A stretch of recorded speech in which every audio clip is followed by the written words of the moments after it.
오늘 우리에게 주시는 하나님 말씀은 욥기 36장 16절에서 33절 말씀입니다. 그러므로 하나님이 그대를 환난에서 이끌어내사 좁지 않고 넉넉한 곳으로 옮기려 하셨은즉 무릇 그대의 상에는 기름진 것이 놓이리라. 이제는 악인의 받을 벌이 그대에게 가득하였고 심판과 정의가 그대를 잡았나니 그대는 분노하지 않도록 조심하며 많은 뇌물이 그대를 그릇된 길로 가게 할까 조심하라. 그대의 부르짖음이나 그대의 능력이 어찌 능히 그대가 공고한 가운데에서 그대를 유익하게 하겠느냐. 그대는 밤을 사모하지 말라. 인생들이 밤에 그들이 있는 곳에서 끌려가리라. 삼가 악으로 치우치지 말라. 그대가 환난보다 이것을 택하였느니라. 하나님은 그의 권능으로 높이 계시나니 누가 그같이 교훈을 베풀겠느냐. 누가 그를 위하여 그의 길을 정하였느냐. 누가 말하기를 주께서 불의를 행하셨나이다 할 수 있으랴. 그대는 하나님께서 하신 일을 기억하고 높이라. 잊지 말지니라. 인생이 그의 일을 찬송하였느니라. 그의 일을 모든 사람이 우러러 보나니 먼 데서도 보느니라. 하나님은 높으시니 우리가 그를 알 수 없고 그의 햇수를 헤아릴 수 없느니라. 그가 물방울을 가늘게 하시며 빗방울이 증발하여 안개가 되게 하시도다. 그것이 구름에서 내려 많은 사람에게 쏟아지느니라.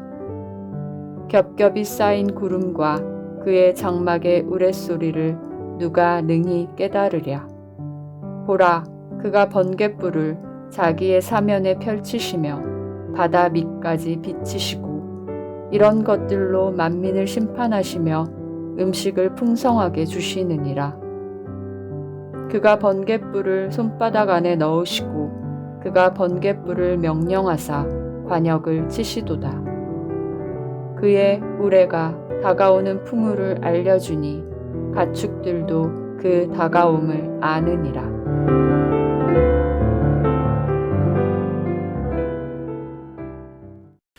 오늘도 주 앞에 나오신 여러분 모두에게 하나님의 은혜와 사랑이 함께 하시기를 예수님의 이름으로 축원합니다.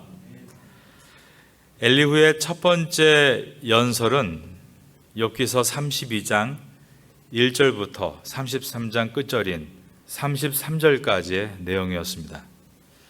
이 내용을 간략하게 요약하면 앞서 있었던 욥의 세 친구들은 욥이 당하는 고난이 욥이 알려지지 않는 숨겨진 큰 죄의 결과로 이 고난을 당하고 있다라고 이야기를 했는데 엘리후는 단순한 인과응보로만 이것을 해석하지 않고 좀 더 깊이 있게 고난에는 하나님의 교훈적인 측면이 있다. 이렇게 새로운 관점을 제시했습니다. 그 다음에 엘리후의 두 번째 연설이 이제 34장과 35장이었는데 이때는 엘리후의 톤이 바뀌면서 굉장히 완고해지고 심각하게 정죄하는 톤으로 바뀌었던 것을 우리가 확인했습니다. 젊은 사람이기 때문에 자기 논리, 자기 말에 도취가 돼서 끊임없이 말을 하며 욥을 마지막 벼랑까지 내모는 그러한 엘리후의 모습을 우리가 살펴보았었습니다. 우리 한번 몇 군데만 찾아보겠습니다. 34장 7절과 8절 그리고 9절을 보겠습니다. 어떤 사람이 욥과 같으랴 욥이 비방하기를 물 마시듯 하며 이와 같이 욥을 매섭게 몰아붙였습니다. 욥을 악한 이라고 표현했습니다. 8절입니다. 악한 일을 하는 자들과 한패가 되어 악인과 함께 다니면서 그러면서 욥은 하나님을 비방했다. 9절입니다. 이르기를 사람이 하나님을 기뻐하나 무익하다 하는구나. 이렇게 욥에 대해서 악인이라고 아주 강한 어투로 말했던 엘리후였습니다. 그러면서 34장 36절을 또 보시면 거기서는 욥을 저주하는 내용을 말하고 있습니다. 36절 말씀입니다. 나는 욥이 끝까지 시험 받기를 원하노니 이는 그 대답이 악인과 같음이라 라면서 욥을 심각하게 저주했던 것입니다. 엘리후는 나는 욥이 시험 받기를 원한다 라고까지 말을 했습니다. 욥은 31장에서 최종 변론을 다 마친 상태였습니다. 그래서 이 엘리후의 어떠한 말에도 욥은 반응하지 않고 아마도 마음속 깊은 곳에서 하나님 앞에 기도했던 것 같습니다. 그런 이 욥을 향해서 엘리후가 아주 매정하게 무정한 말들을 쏟아놓고 있는 것이었습니다. 그리고 나서 이제 오늘 본문인 36장부터 엘리후의 네 번째 연설이 시작이 되고 있습니다. 처음에는 엘리후가 가장 먼저 보여줬던 모습처럼 차분하게 동정적인 어조로 일반적인 주님의 뜻을 전합니다. 그러다가 또 마음이 격해져서 아주 훈계 어린 말투로 욥을 언어 폭력을 하면서 또 매섭게 몰아붙였다가 마지막에는 하나님을 찬양하는 내용으로 이 엘리후의 모든 연설은 마쳐지게 됩니다. 36장의 구절은 1절부터 4절까지는 엘리후의 네 번째 연설의 도입부입니다. 36장 5절부터 25절까지는 엘리후가 아주 탁월하게 고난의 의미를 우리에게 설명하고 있는 부분입니다. 그러나 또 그의 감정이 너무 격해져서 욥에게 아주 심한 경고를 하고 마치게 됩니다. 그리고 나서 36장 26절부터 37장의 끝절인 24절까지는 하나님의 창조와 그분의 지혜에 대한 찬양으로 엘리후의 모든 연설은 마쳐지게 됩니다. 이제 개별적으로 하나하나를 살펴보도록 하겠습니다. 먼저 36장 2절과 3절과 4절입니다. 나를 잠깐 용납하라. 내가 그대에게 보이리니 이는 내가 하나님을 위하여 아직도 할 말이 있음이라. 내가 먼 데서 지식을 얻고 나를 지으신 이에게 의를 돌려보내리라. 진실로 내 말은 거짓이 아니라 온전한 지식을 가진 이가 그대와 함께 있느니라. 여기서 엘리후는 2절을 보시면 내가 하나님을 위하여라는 표현을 쓰고 있습니다. 그리고 3절을 보시면 나를 지으신 자에게 의를 돌려보내리라 라고 말하고 있습니다. 이처럼 엘리후는 자신의 연설의 목적이 하나님을 위한 것이고 하나님을 보호하기 위한 것이다 라고 말하고 있습니다. 그런데 결과적으로 이 엘리후의 연설은 하나님을 위한 것이 되지를 못했습니다.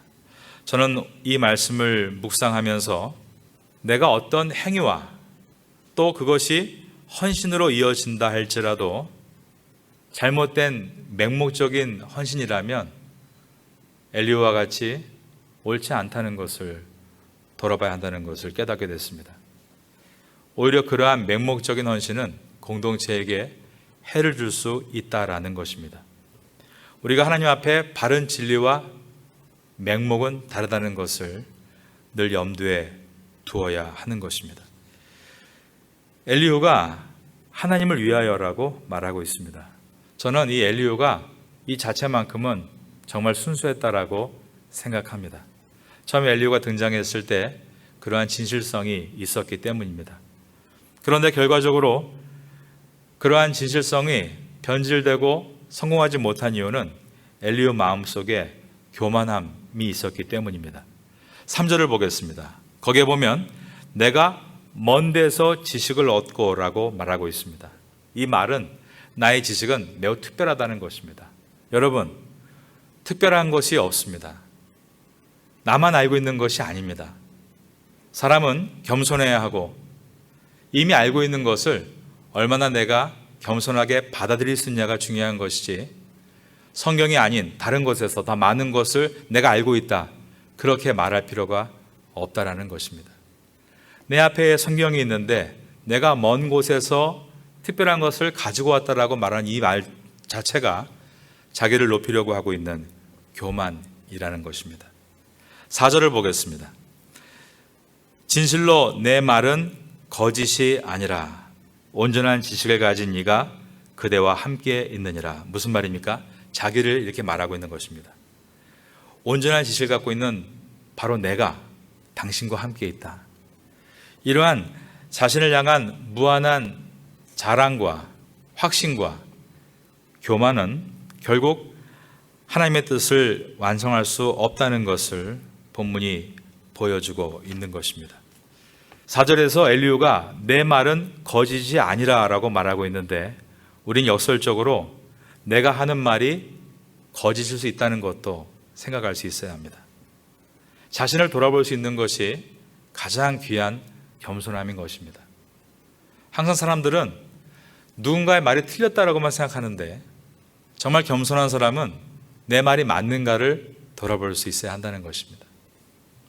우리가 하는 말이 언제나 정확하지 않고 언제든지 틀릴 수 있다라는 것을 끊임없이 생각할 때 우리는 말을 다듬을 수 있고 성숙을 사모할 수 있으며 나의 생각을 바른 궤도에 올려놓을 수 있게 되는 것입니다.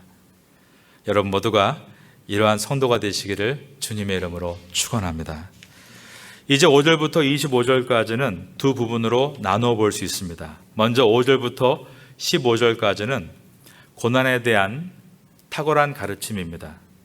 엘리후는 분명 특별하고 훌륭한 사람인 것은 분명합니다.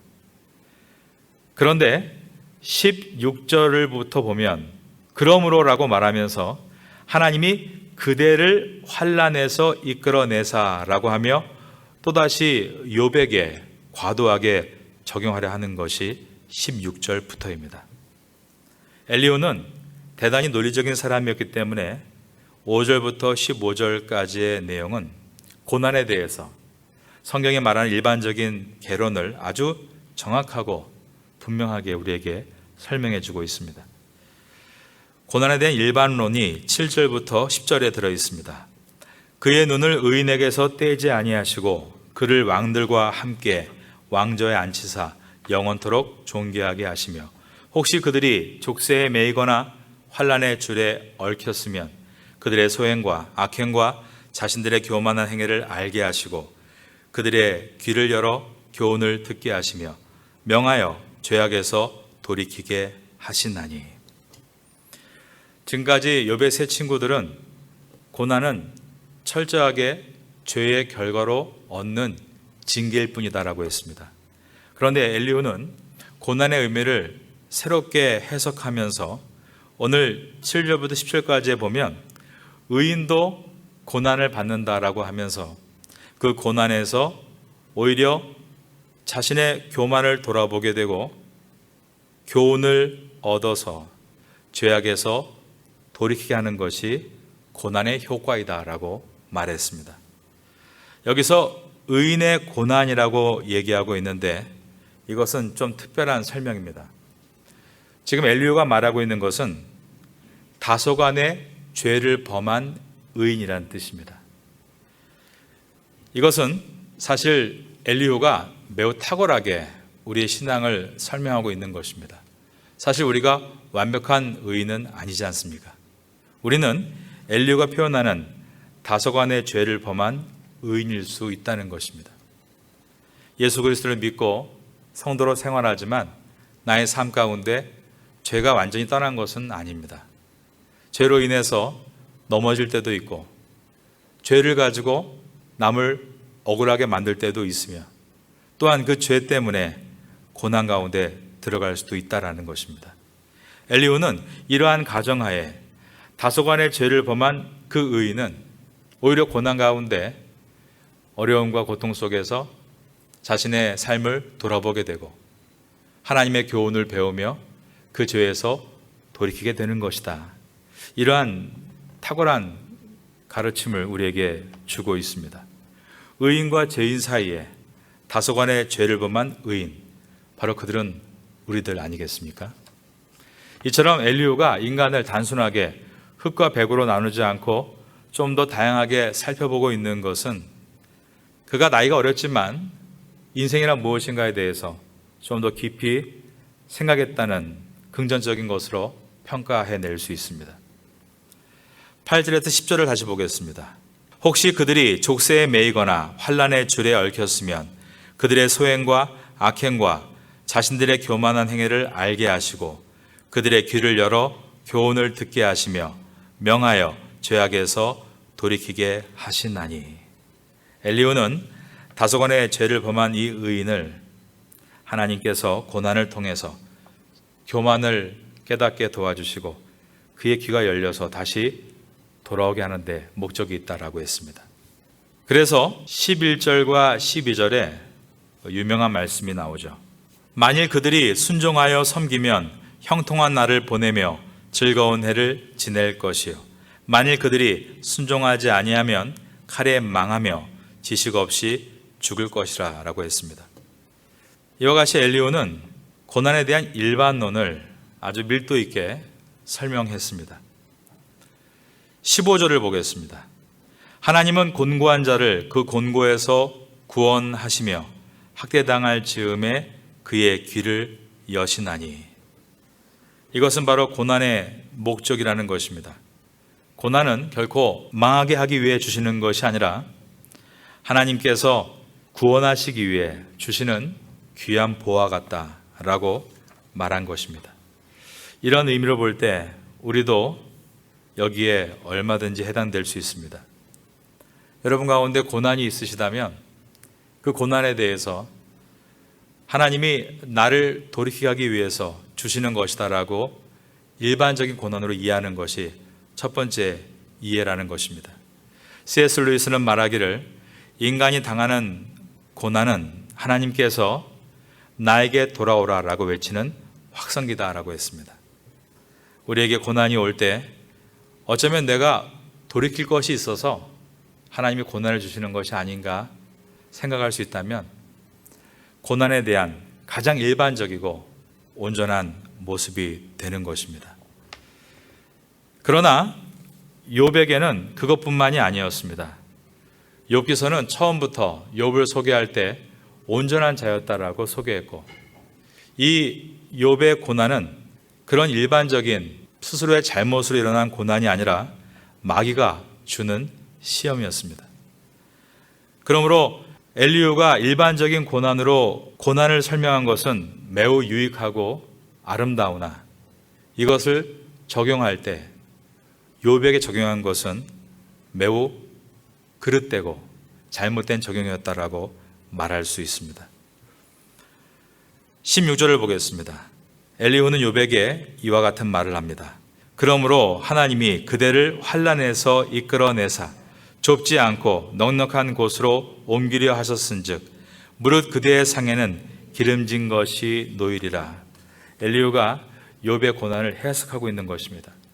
하나님이 당신을 지금 이 고난에서 아주 은혜로운 곳으로 옮기려 하고 있다. 그런데 지금 당신이 이 고난의 의미를 깨닫지 못하고 하나님께 불평함으로 인해서 당신은 아직까지 좁은 곳에 있는 것이다. 그러므로 당신은 하나님의 놀라운 기름진 복을 받을 수 있는 사람인데 회개하지 않고 고난에서 돌이키지 않았기 때문에 이러한 고통을 계속 당하고 있다라고 했습니다. 이어서 17절을 보겠습니다. 이제는 악인의 받을 벌이 그대에게 가득하였고 심판과 정의가 그대를 잡았나니. 엘리후는 욥에게 악인이라고 표현하고 있습니다. 그러면서 욥이 돌아봐야 될 세 가지를 말했습니다. 첫 번째가 18절에 나와 있습니다. 그대는 분노하지 않도록 조심하며 많은 뇌물이 그대를 그릇된 길로 가게 할까 조심하라. 욥에 대해서 그가 부정축제자로 뭔가 잘못된 것이 있는 것처럼 말하고 있습니다. 두 번째로 한 말이 21절입니다. 삼가 악으로 치우치지 말라. 그대가 환난보다 이것을 택하였느니라. 악으로 치우치지 말라라고 권면했습니다. 세 번째로 24절입니다. 그대는 하나님께서 하신 일을 기억하고 높이라. 잊지 말지니라. 인생이 그의 일을 찬송하였느니라.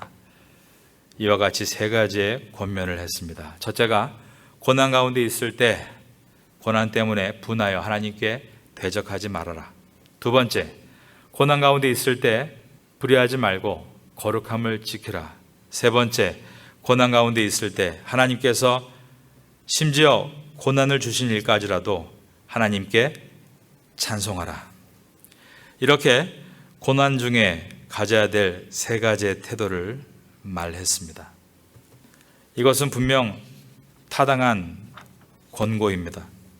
우리의 삶에도 고난이 올 때 끝까지 하나님 앞에 대적하지 않고 거룩함을 지키고 그리고 끝까지 찬송할 수 있다면 우리는 이 고난에서 많은 것들을 얻게 될 것입니다. 엘리후의 이 이야기는 맞는 말입니다. 그런데 이 엘리후의 이야기를 통해서 우리가 좀 더 깊이 느끼는 것이 있습니다. 나를 향해서는 다 맞는 말이지만 이러한 말들을 상대방에게 하기에는 너무나 무거운 말이라는 것입니다. 신앙은 항상 그 말씀이 내 심령을 타고 들어갈 때에만 용기를 얻고 결단하게 되고 회복될 수 있습니다. 그런데 이 신앙을 타인에게 적용하려 할 때에는 매우 아픈 말이 되고 고난이 되고 그를 오히려 넘어뜨리게 만든다는 것입니다. 사실 오늘 엘리후의 이 모든 말은 욥이 다 알고 있는 말이고 결단한 말이었습니다. 이미 욥은 저 앞에 있었던 23장에서 나의 가는 길을 오직 그가 아시나니라고 고백하면서 그가 나를 단련하신 후에는 내가 금과 같이 나오리라. 그는 그 모든 고난에서 이 고난의 원인을 다 알 수 없지만 하나님 안에서 반드시 유익으로 돌아올 것임을 누구보다 잘 알고 있었다는 것입니다. 그런데 이미 알고 있는 스스로 고민하며 괴로워하고 있는 사람에게 찾아와서 숨도 쉬지 않고 수많은 말들을 뱉고 있는 이 엘리후의 모습은 합당하지 않습니다. 엘리후는 그 많은 말들을 욥을 위해서 무릎 꿇고 중보해야 옳았습니다. 엘리후는 그 많은 말들에 대해서 모든 적용점을 타인이 아닌 자신에게 돌려야 옳았던 것입니다. 만일 우리가 그런 적용을 할 수 있다면 고난 우리에게 놀라운 유익이 될 것입니다. 코로나의 많은 문제로 인해서 언제부턴가 사람들은 원인을 찾는 것에 목을 메고 있습니다. 그리고 원인에 대한 결과로 상대방을 지목합니다. 그러나 이 코로나마저도 하나님의 주권 안에 있다고 믿는 성도들에게는 그 안에서 나에게 주는 메시지가 무엇인가를 돌아봐야 되고 그 모든 교훈을 내 영혼 속에 받을 수 있도록 문을 열어놓을 때 우리는 코로나를 통해서 더 많은 은혜와 회복을 얻게 될 줄로 믿습니다. 오늘 이 밤에 여러분에게 그러한 은혜가 있게 되기를 예수님의 이름으로 축원합니다.